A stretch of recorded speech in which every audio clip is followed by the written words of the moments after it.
പ്രിയ നെയ്തൽ ശ്രോതാക്കളെ, റേഡിയോ നെയ്തൽ 107.8 FM അവതരിപ്പിച്ചുകൊണ്ടിരിക്കുന്ന ഗാനകൗതുകം എന്ന പ്രത്യേക പരമ്പരയിലൂടെ നിങ്ങൾക്കേവർക്കും സുപരിചിതനായ കാർമൽ എഞ്ചിനീയറിംഗ് കോളേജിലെ ഹ്യൂമാനിറ്റീസ് വിഭാഗം മേധാവിയും ശാസ്ത്രകാരനുമായ പ്രൊഫസർ നാരായണൻ നമ്പൂതിരിയുടെ ക്രിസ്മസ് സന്ദേശം ഇപ്പോൾ കേൾക്കാം.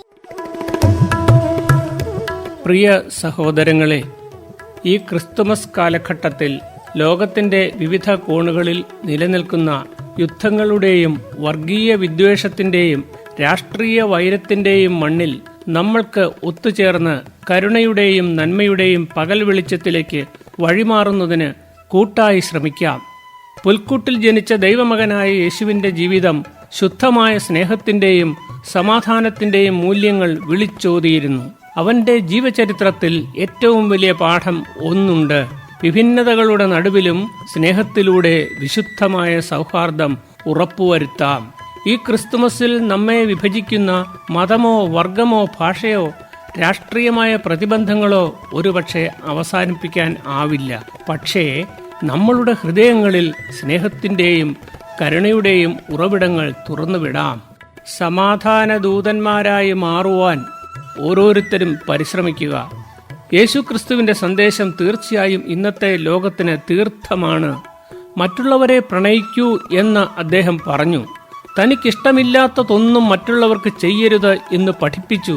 ഇന്നത്തെ കാലത്ത് ഈ സത്യങ്ങൾ അനുസരിക്കുക അത്യാവശ്യമാണ്. മനുഷ്യരുടെ സൃഷ്ടികളിൽ നിന്നുള്ള യുദ്ധങ്ങളും വിദ്വേഷങ്ങളും മനുഷ്യന്റെ മനസ്സിലെ കയ്പിന്റെ ഫലമാണ്. അതിനെ നീക്കം ചെയ്യുവാൻ സ്നേഹം മാത്രമേ മരുന്നായുള്ളൂ. അന്നാണ് യഥാർത്ഥ ക്രിസ്തുമസ് സംതൃപ്തിയോടെ ആഘോഷിക്കപ്പെടുവാൻ നമ്മൾക്കു സാധിക്കുന്നത്. ഈ ക്രിസ്തുമസിൽ ലോകത്തിന് സമാധാനത്തിന്റെയും ഐക്യത്തിന്റെയും തണലും നിറവും നൽകുവാൻ നമ്മൾക്ക് കൈകോർക്കാം. എല്ലായിടത്തും ദുരിതം അനുഭവിക്കുന്നവരുടെ കണ്ണീരൊപ്പുവാൻ ശ്രമിക്കാം. വിദ്വേഷത്തിന് പകരം സ്നേഹത്തിന്റെ വിത്തുകൾ വിതയ്ക്കാം. സമാധാനം മനുഷ്യ മനസ്സുകളിൽ നിറയ്ക്കുന്നതിനായി പ്രാർത്ഥനകളിലും പ്രവൃത്തികളിലും മാറ്റം വരുത്താം. നമ്മൾക്ക് എല്ലായിടത്തുമുള്ള ഞെട്ടലുകളും പേടികളും അവസാനിപ്പിക്കുവാനുള്ള ദിവ്യ ദീപങ്ങൾ തെളിയിക്കാം. ക്രിസ്തുമസിന്റെ ദീപത്തിൽ മനുഷ്യരാശിയുടെ ഐക്യം തെളിയട്ടെ. മനുഷ്യർ എല്ലാം ഒരുപോലെയായിരിക്കും.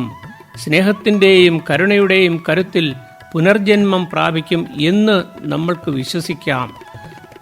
വരും കാലങ്ങളെല്ലാം സമാധാനവും സമൃദ്ധിയും സ്നേഹവും എല്ലാ ഹൃദയങ്ങളിലും നിറഞ്ഞ ക്രിസ്തുമസ് ദിനങ്ങളാവട്ടെ എന്നാശംസിച്ചുകൊള്ളുന്നു.